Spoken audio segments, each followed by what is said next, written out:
Hello everyone. I'm going to just show you how I store a few of my markers and some jewelry making tools as well as my stamp pads today in my craft room organization series, because this is going to be one of many. And right now I'm just looking at my desk, so I'll just show you a quick overview of my desk.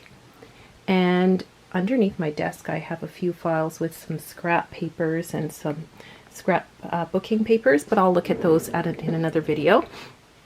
So just to show you, this container here from Muji has a lot of sort of like frequently used pencils and pens. Over here I have some markers. I think I got these either at Marshall's or the dollar store. Some milk liners. Right now I'm reading a book. The book is called Atomic Habits by James Clear. Great book, great read, very well written. And I'm finding that during this time of quarantine, it's really nice and quiet for me to come and read in my craft room. And learning about habits is something I'm going to be talking about, and actually even creating some mixed media pieces about, which will be hopefully filmed as I start my YouTube channel here in quarantine. Okay, underneath I have a few sets of these really cute pens that are still in their case, and I have a few just easy to grab markers. This one I really love, this Uniball Signo white pen. It works really well. And so I'm going to show you how I store my markers and other writing tools. Actually, I'll start with the top here. I have a few just odds and ends up here, things that make me happy. I'll probably switch it out. I bought this You Were Born to Sparkle at the dollar store at Dollarama. There are a few things here that are just sort of just shoved up there, to be honest. But next to it, I really love this, another set of drawers from Muji. And in them I have different types of pens or highlighters that I've purchased in sets on the top. And just to quickly pull them out, these are from Michaels. I usually buy things on a discount, usually a very deep discount, or when I have a coupon. So I've been collecting for a long time, but I do collect when I've purchased things for a good price. And then on the top there I have my Faber-Castell pencil crayons and my Prismacolor. I went to a workshop where we use these, and the artist who was telling us you have to have good materials, and that's key when you're creating art. And I went out and got a pack when there was a really good discount.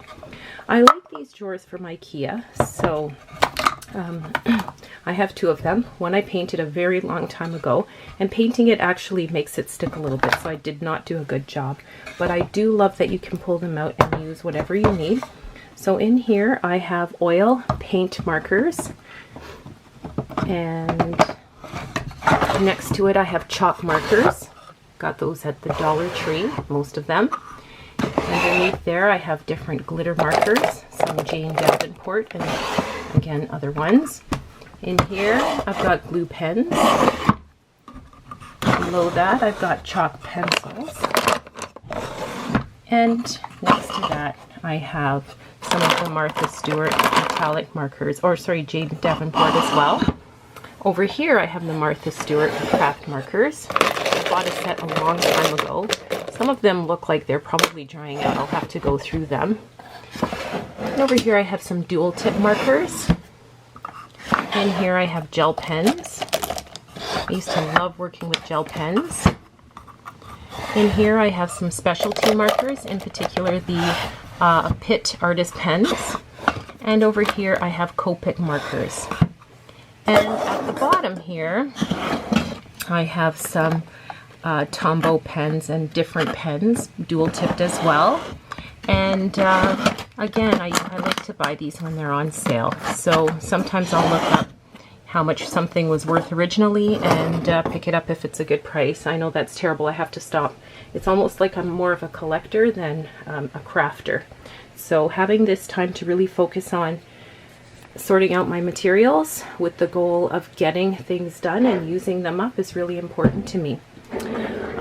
In this tin here, this little organizer here, I have some really nice pencils. And next to it here, I've got my tools. And I just use one of these from Michaels. Again, got it at a very good discount. And I put all of my jewelry making tools in here. So in here I've got all the pliers. In here I've got snipper tools and different things. Wire cutters. I also do floral design. And then my stamping storage. I've got one of these cases from Michaels, and I like that you can pull them out, though I don't really need to do that, but I've got them in order by distress or different stamp pads. StazOn is over here, and I've got other ones over here. They fit very nicely. I do have a few, and I'll show it very quickly. I do have a few of the bigger stamp pads, so I keep those in my drawers here that I'll be showing in another video. But over here I keep my bigger stamp pads, a few of the extras, some of the cleaners, and in this little bin I've got the smaller ink pads. So I keep those in there. And that's how I store my stamp pads and my markers and my tools.